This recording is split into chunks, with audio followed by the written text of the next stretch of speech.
तो सदन में कोई ऐसा बोलने वाला नहीं दिखा मुझे जिसको सुनने के लिए मैं रुक जाऊं या पॉज कर लूं या मैं रिपीट पे सुनूं कि भाई एक बार सुन लेता हूं घर जाके कि इन्होंने क्या बोला था, अच्छा बोला।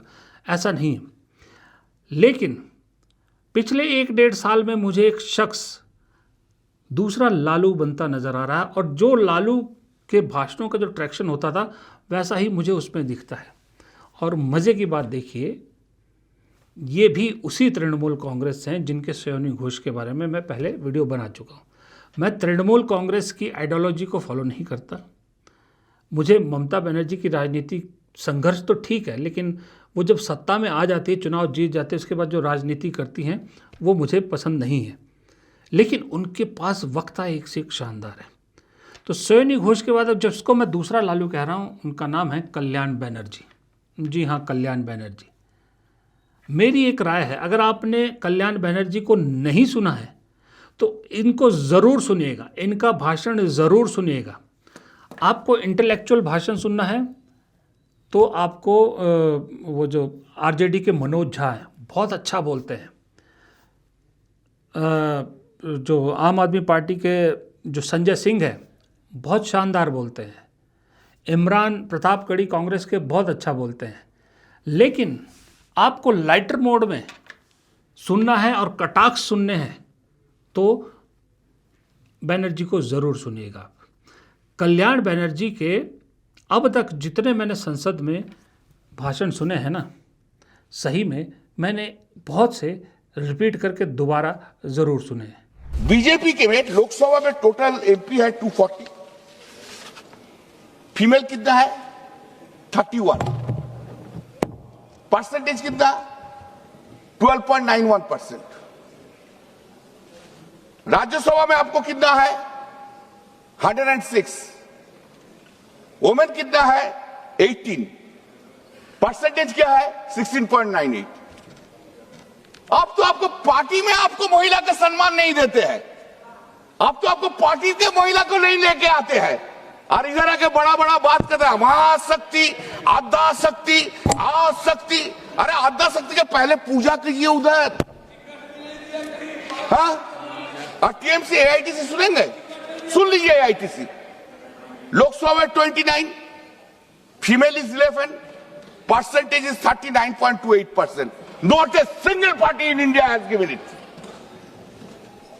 राज्यसभा में 39 member, 6 is the female, percentage is 46.15%. We do it. Charity begins at home.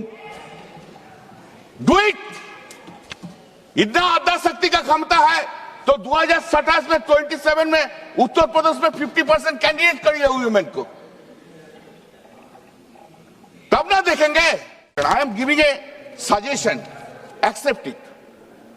I have 50% reservation on the basis of this, let it be done. Second, 50% of the ministry should be reserve for the women, and the prime minister's seat also be reserved for the women by rotation. अरे मोदी जी तो नहीं आएगा, चिंता क्या है, दे दीजिए women को 50%। And I respect this honourable speaker Birla ji, मेरा बहुत प्यार का, बहुत रिस्पेक्ट करता है, बहुत अच्छा आदमी है, लेकिन unfortunately BJP will not come back in power in 2029। Speaker post को भी रिजर्व कर दीजिए वुमेन के लिए, कर दीजिए। हम लोग राजी है। अरे वो लोग राजी नहीं है, हम लोग राजी है। क्या हम लोग राजी ना? 50% seat should be reserve, 50% minister should be.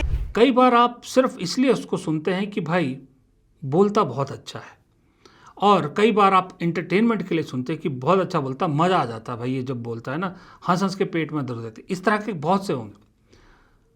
Atal Bihari Vajpayee बहुत अच्छे वक्ता थे, बहुत अच्छा बोलते थे, लोग सुनते थे उनको। इसी तरह से मुझे याद है शीला दीक्षित, पब्लिक स्पीकिंग हो शीला दीक्षित की या विधानसभा हो, वो बहुत अच्छा बोलती थी। पंजाब के पूर्व मुख्यमंत्री अमरिंदर सिंह बहुत अच्छा बोलते थे, जो मैं जानता हूँ, जिनको मैं बता रहा हूँ। राजेश पायलट बहुत अच्छा बोलते हैं, सचिन पायलट में भी बहुत अच्छा बोलते हैं। लेकिन सदन के अंदर और बहुत अच्छे अच्छे वक्ता थे, लेफ्ट के हमेशा बहुत अच्छे वक्ता रहे। आज की डेट में तृणमूल कांग्रेस के बहुत अच्छे वक्ता हैं, महिलाएं बहुत, आपको मालूम है सोहिनी घोष पे मैंने एक वीडियो भी बनाया था कि कितनी शानदार वक्ता हैं। महुआ मोइत्रा बहुत अच्छा बोलती हैं। उसी तरह से मुलायम सिंह बहुत अच्छा बोलते थे, लाल कृष्ण आडवाणी अच्छा बोलते थे, जॉर्ज फर्नांडिस अच्छा बोलते थे। कांग्रेस में बहुत सारे लोग थे जो बहुत अच्छा बोलते थे। दिग्विजय सिंह बहुत अच्छा बोलते थे। इंदिरा गांधी तो बोलती थी बहुत अच्छा। राजीव गांधी बड़े सॉफ्ट स्पोकन थे, बहुत अच्छा बोलते थे। लेकिन इन सब के बीच में उस दौर में जब यूपीए और एनडीए का शुरू हुआ, गठबंधन की राजनीति इस देश में जन्मी और उसकी शुरुआत हुई, तो उस दौर में भी एक शख्सियत थी जो सबसे अलग दिखता था। और उनकी मीम्स, उनके रील्स आज भी हम देखते हैं, आज भी हम हंसते हैं, आज की जनरेशन भी हंसती है।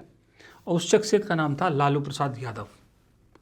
लालू प्रसाद यादव की राजनीति चाहे कुछ भी रही हो, लेकिन चाहे वो सत्ता में हो चाहे विपक्ष में हो, वो जब सदन में एक बार खड़े होते थे तो सदन उनके भाषण के दौरान कम से कम 8 से 10 बार ठहाके ज़रूर लगाता था, ज़ोरदार तरीके से ठहाके लगाता था। लेकिन उस वक्त की राजनीति भी ऐसी थी कि अगर सत्ता में बीजेपी बैठी है, अटल बिहारी वाजपेयी प्रधानमंत्री है, तो लालू अगर कटाक्ष भी करते थे तो वो भी इंजॉय करते थे, हंसते थे। आपने बहुत से मीम देखी होंगी। ममता बनर्जी को लेकर उनका एक मीम बहुत वायरल होता है जहां वो रेलवे को लेकर कुछ बात करते हैं, और बहुत सारी चीज़ें हैं। अटल बिहारी वाजपेयी को कटाक्ष करते थे वो कि बहुत हो गया, आप निकलिए, आप इस तरह की बात। तो लेकिन सब इंजॉय करते थे। उस वक्त की राजनीति थी कि सब राजनीति को राजनीति की तक ही रहने देते थे, पर्सनल नहीं लेते थे।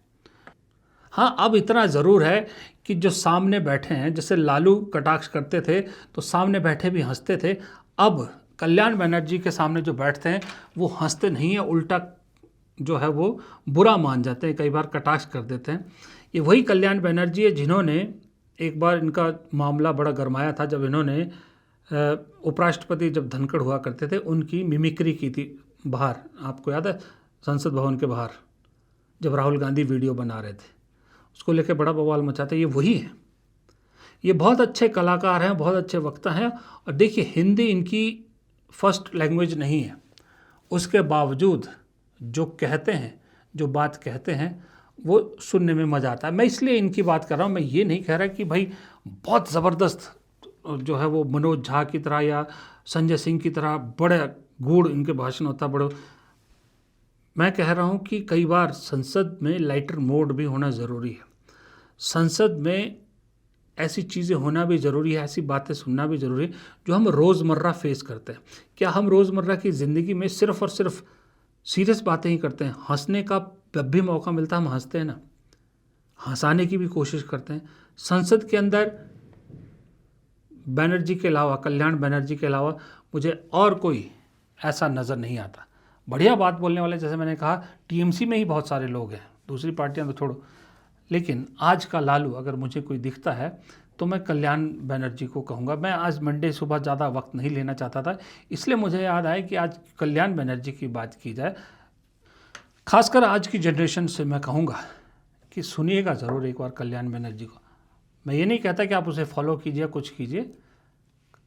राजनीति में कभी कभी इंटरटेनमेंट भी होता है, आप उसको इंटरटेनमेंट के नज़र से देखिएगा। अगर आपको इंटेलेक्चुअल सुनना है तो मैंने और बहुत सारे नाम दिए हैं, उनको आप सुन सकते हैं। फिलहाल इस छोटे से वीडियो में इतना ही। प्रदीप चौहान को दीजिए इजाज़त। नमस्कार।